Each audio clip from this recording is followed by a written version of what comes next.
know there's issues, we know there's problems, we know there's improvements that we can make over the coming time, and this is certainly a great group to do that. Transformation isn't easy, but by staying centered with our why, with our big picture for what brings us all together and what we have in common, is how we will find innovative, new, fresh solutions. That's why we've dedicated ourselves to doing a small part by bringing together this group of people to find a new perspective on how to look at things to solve a new problem and to ultimately build a better world. You know, the rules of the game keep changing, but they're very important rules to pay attention to, because they truly can determine, what direction you're pointing your organization to in terms of these very meaningful investments. We believe that by tackling the challenges and opportunities in data center sustainability collectively, we can pave the way for a greener future. The electrification that's required, the renewable energy that's required to get to the net zero targets we were talking about, there's enormous data in that.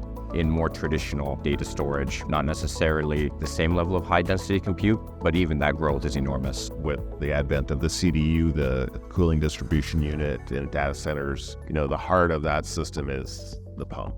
These data centers, they're working together internally on the servers, but also between data centers, specifically in the crypto area, but also in AI. They distribute loads on different processors. But that also means that the cooling need is changing on different servers, up and down, so it's extremely dynamic. We've actually exceeded our 2025 target, so we're sitting just below 16%. Thank you.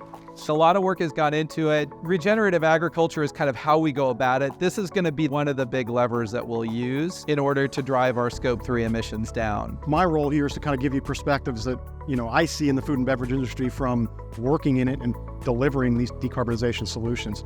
Everybody's got the goals, and I see everybody really starting to focus their capital more towards the sustainability investments. I firmly believe you need to judge water by its quality, not by its history, and that's been kind of a mantra for the Water Reuse Association. So how do we get beyond the public perception?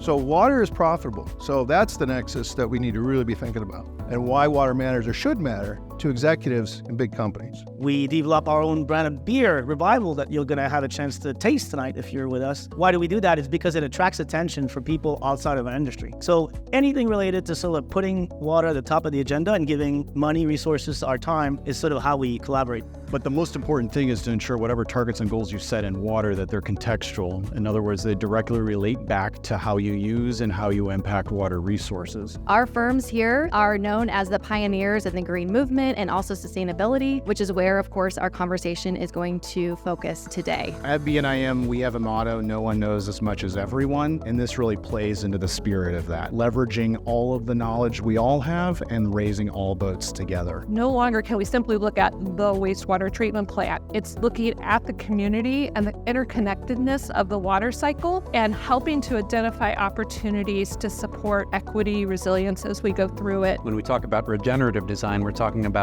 a building or a process that does positive good. So not just doing less harm by using less energy, but proactively adding clean water, clean energy, and places that are welcoming to the population. The people up here and some others, we may be in the second or third inning in the overall game, but I think in general, we're just getting up to bat. There's so much out there that can be done on a more broad basis from our viewpoint in the construction world. Companies really do need more of that support on the early stage side of things where the funding is harder to get. And so we do whatever we can as an accelerator as well as a pilot platform to give them all the resources they need. What we do is we take the reverse osmosis element and we replace one aspect of its construction to improve its operation in the same form factor and size. So we introduce our water management application.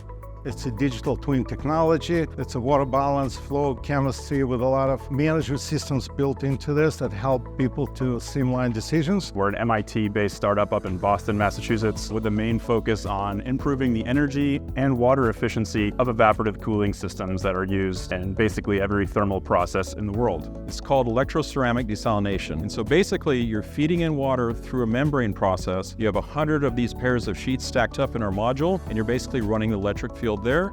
And with that, you're able to get into a very pure water stream. Grundfos has definitely stepped up and definitely stepped in to allow us to try some of their newer technology with pumps. We definitely have seen better cooling, better flow rates, everything. It's been amazing.